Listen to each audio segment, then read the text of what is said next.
Saya bergembira hari ini kerana tahun ini telah bertambah ramai lagi warga kita turun menyokong perjuangan Palestin. This is good.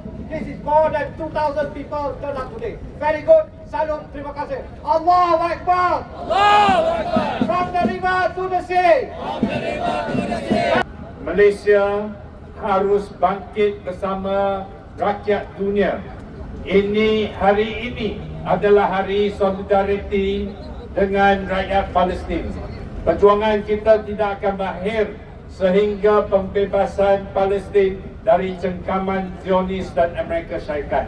Tapi hari ini lebih signifikan lagi, kita telah menyaksikan bagaimana zalimnya Amerika Syarikat, bagaimana kejamnya Zionis untuk menghancurkan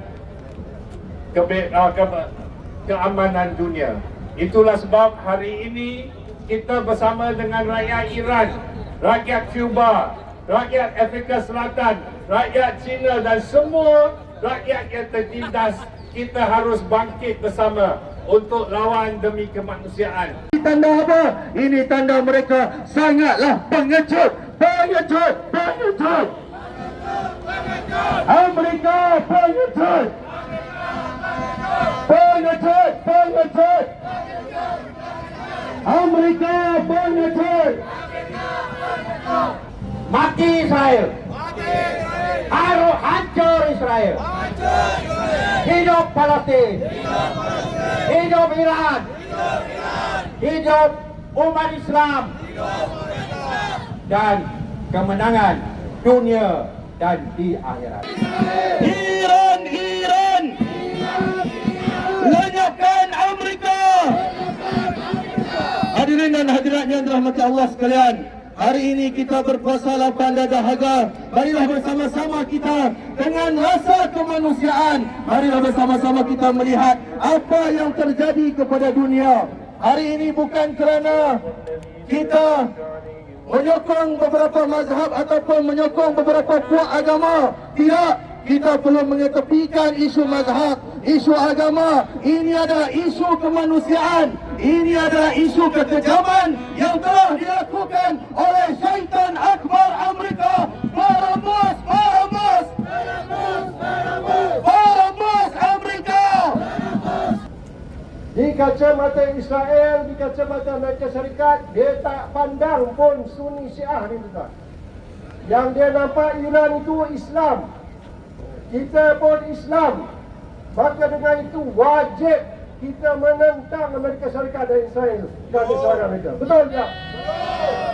Tuan-tuan puan-puan, kalau nak ikutkan Amerika Syarikat ni daripada dulu lagi menyokong Israel membantai Palestin, membantai negara-negara GCC ataupun di Asia Barat itu.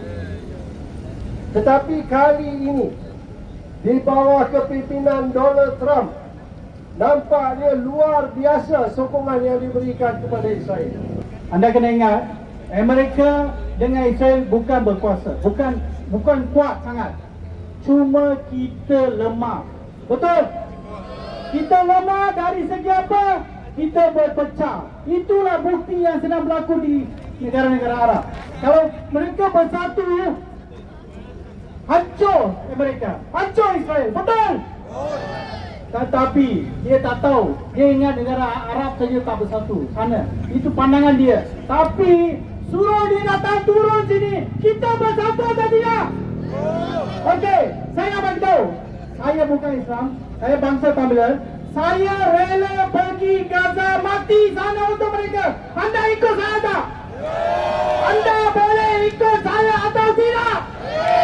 Tidak dijemput dan tidak layak untuk duduk di bumi yang ciptakan keamanan, ciptakan kedamaian dan ciptakan keamanan. Down, down Amerika. Down, down Israel. Down, down Amerika.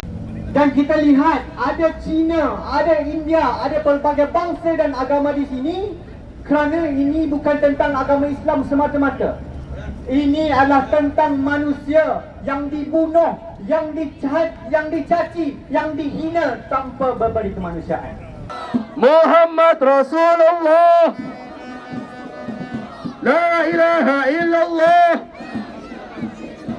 Muhammad Rasulullah. Hidup Palestin. Bebas Al-Aqsa. Jahannam Amerika. The only solution to bring peace is to free Palestine and to end the occupation and to bring Netanyahu to the criminal court. The war criminal Netanyahu should be brought to the criminal court to take the justice. We want the justice for Palestine. We want the justice for the victims of the Israeli and American occupation. We need the justice for the girls and the children of Shajaratun Tayyiba school in Minab in Iran. Lenyapkan Amerika. Takbir. Takbir. Takbir. Kita berhenti seketika untuk menunggu semua rakan-rakan kita, saudara-saudara kita